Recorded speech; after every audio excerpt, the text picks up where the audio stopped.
happened to me in Afghanistan.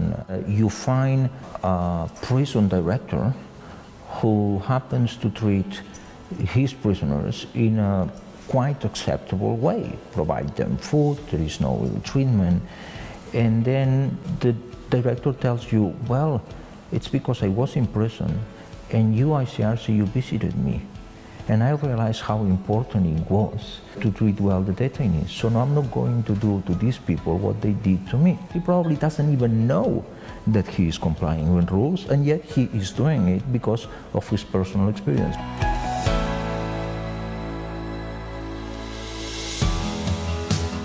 FARC or ELN will have very strict rules on rape or on stealing from the community, partly because this is not the image they want to give, but partly because they live in the communities, so they need the support of the communities. And the last thing you want to do from a strategic point of view in your fight is to alienate the community that is actually hosting you.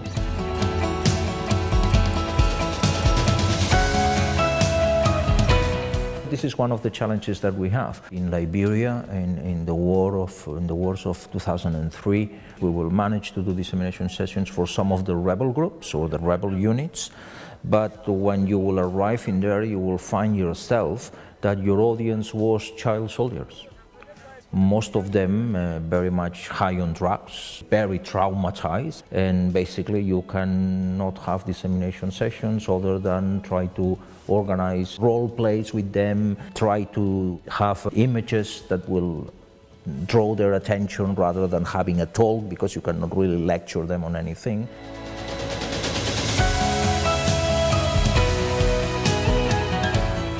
In Somalia, it was clear that you could not say international humanitarian law because it was meant to generate problems, and there is where you try to find, and you always find, laws of respect or traditions of respect. And in Somalia, like in many other places, there is a local code of respect towards women, respect towards wounded, respect towards the elderly, respect towards children.